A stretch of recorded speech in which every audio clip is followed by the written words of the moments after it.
In football, everyone's always on the hunt for the next big thing.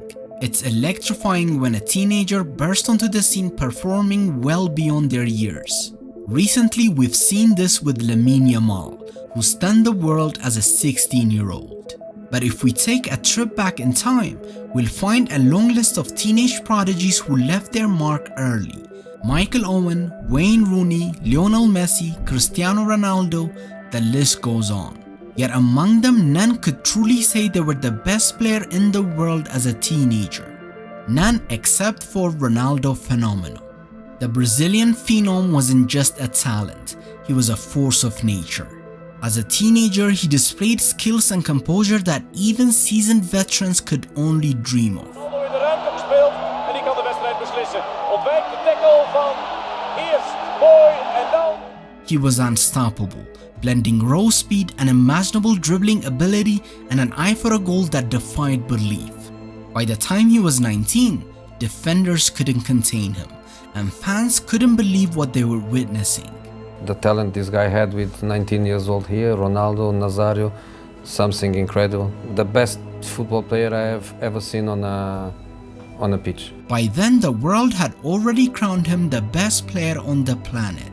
He won the FIFA Player of the Year just as he turned 20 and came agonizingly close to the Ballon d'Or, missing out by a single point. So let's rewind the clock and dive into the story of how Ronaldo broke football as a teenager.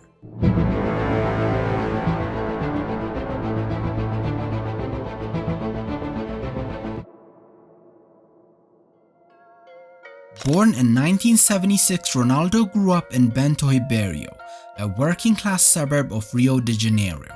From a young age, he was inseparable from football. His passion ran so deep that at just 11 years old, he quit school to focus entirely on the sport, much to his parents' dismay.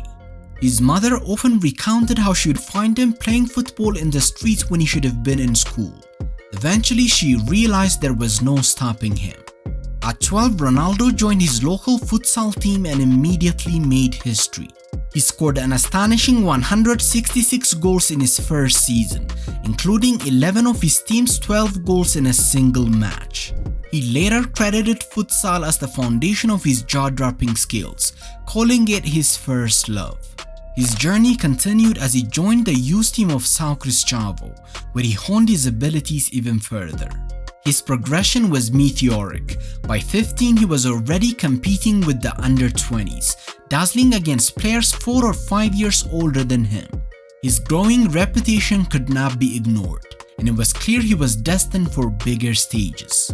That opportunity came when he joined Cruzeiro after a recommendation from Brazilian legend Jairzinho, the same man who had scouted him for São Cristóvão years earlier.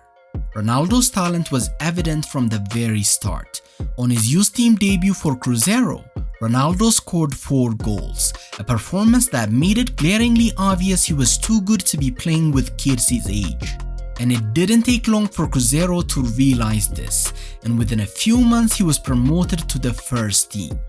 Ronaldo's first senior goal came during a tour in Portugal against Belenenses, and his performance against Porto on the same tour caught the eye of the Portuguese giants. They were so impressed by the 16-year-old that they reportedly offered Cruzeiro €500,000 to sign him.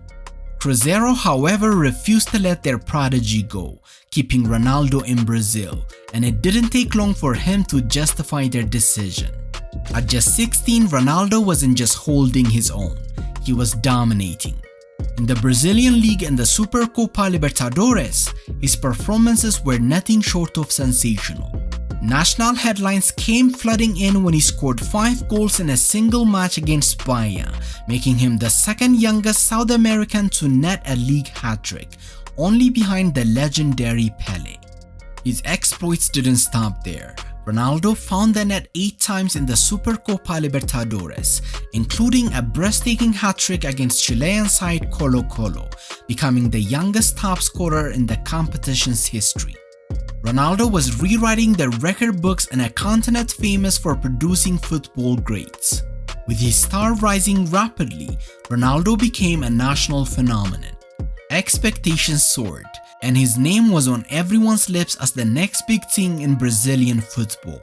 His performances were impossible to ignore, and national team coach Carlos Alberto Pereira made the bold decision to include the 17-year-old in Brazil's squad for the 1994 World Cup. Even though Ronaldo didn't play a single minute during the tournament, being part of one of the greatest teams in history was a monumental achievement. Brazil went on to claim their 4th World Cup title, and Ronaldo earned a winner's medal at just 17 years old. He later described the experience as invaluable, a moment that allowed him to learn from the very best. Notably, he developed a close friendship with his childhood idol Romario. He took the young teenager under his wing, forging a bond that would profoundly shape Ronaldo's path to greatness. In just 2 seasons at Cruzeiro, Ronaldo had scored an astonishing 44 goals in 47 games, leading the team to 2 trophy triumphs along the way. His breathtaking performances made him a hot commodity, and by 1994 interest from European clubs became impossible to ignore. Giants like Internazionale and Ajax were clamoring for the 17-year-old's signature, but it was Romario's advice that shaped Ronaldo's next move. Romario, who had begun his European career at PSV Eindhoven, advised Ronaldo to follow the same path. Trusting his idol's guidance, Ronaldo joined PSV in 1996 for €5.5 million. Romario, one of the best strikers in the world at the time, had left PSV for Barcelona after 5 successful years in the Netherlands, and he convinced Ronaldo that Eindhoven was the perfect environment for his development. For PSV, signing Ronaldo was a calculated gamble. Having seen Romario's success, they hoped the young Brazilian could replicate even part of what his predecessor had achieved. But Ronaldo had far bigger ambitions. He boldly told Romario he would break his PSV records. And when asked how many goals he expected to score in his debut season, his response was striking. To some, such confidence from a teenager might have seemed immature or overly ambitious, but Ronaldo knew exactly how good he was, and it didn't take long for him to prove it to the world. Just 10 minutes into his debut against Vitesse, he scored his first goal. And in the very next match, he bagged a brace against Go Ahead Eagles, silencing any lingering doubters. But another opportunity comes, and a finish from Ronaldo. But Ronaldo wasn't done. In his 3rd game, a UEFA Cup match against Bayer Leverkusen, he delivered a stunning hat-trick. Despite Leverkusen winning the match, it was Ronaldo who stole the spotlight. His electrifying performance left everyone in awe. Rudi Völler, a seasoned veteran of the sport and a Leverkusen player at the time, was completely floored. He couldn't believe Ronaldo was still a teenager, admitting he had never seen anything like it. And it wasn't just him. Fans, pundits, and players across the football world were mesmerized. The Brazilian wonder kid had arrived, and no one could believe he was real. Ronaldo carried his sensational form through the rest of the season. But it wasn't just the sheer number of goals he scored, it was how he scored them. Ronaldo's game was a revelation. He was blisteringly fast, incredibly powerful, and possessed dribbling skills superior to even veteran wingers. He didn't just wait in the box to push goals, he redefined the role of a striker. Before he had his injuries, I think he was the best player going.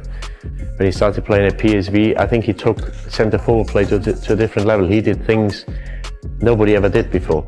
Ronaldo could pick up the ball in midfield, glide past defenders with ease, and finish with precision. He was quite simply a phenomenon. Getting the ball in midfield, attacking people, dribbling people, amazing, crazy. By the end of his debut season, he didn't just fulfill his bold promise of scoring 30 goals, he shattered it. He netted an astonishing 35 goals in 36 games, leaving defenders and goalkeepers in his wake. Not even Romario had managed to score as many goals in a single season for PSV. And all of this while adapting to a new continent as a teenager. To put this into perspective, we're now seeing a seasoned veteran like Kylian Mbappe struggling to settle in a new league and environment. But for Ronaldo, it was as if he belonged from the very first moment. By the season's end, he wasn't just a promising talent, he was already one of the best players in the world. Despite the incredible success of his debut season, Ronaldo's second season at PSV was marred by injuries, marking the beginning of a recurring theme in his career. His explosive growth spurt combined with a playing style that relied on rapid changes of direction while accelerating placed immense stress on his knees. The toll was too much, and he suffered a tear in his patellar tendon. Even with these setbacks, Ronaldo's performances remained prolific. He scored 19 goals in just 21 games and finally tested his first silverware in Europe as PSV won the Dutch Cup. Despite his limited appearances, the consensus was unanimous. Ronaldo was one of, if not the best players in the world at the time. By this point, he had simply outgrown PSV, and the biggest clubs in Europe were circling. By 1996, a bidding war erupted between Barcelona and Internazionale for the teenage sensation. Ultimately, it was Barcelona who broke the world transfer record to secure his services, making Ronaldo the most expensive player in history at just 19 years old. This staggering feat goes to showcase how highly the footballing world regarded him. He wasn't just a generational talent, he was already redefining the sport. That same year, he was crowned FIFA World Player of the Year, becoming the youngest player ever to win the prestigious award. He also narrowly missed out on winning the Ballon d'Or that same year, falling short by a single point. To this day, no teenager has matched the heights Ronaldo reached at that age. While other teenage talents have dazzled, Ronaldo was on an entirely different level. A force of nature who was reshaping the game before he even turned 20. If you want to follow up on this incredible story, including Ronaldo's journey to redemption and glory at the 2002 World Cup, be sure to check out this next video.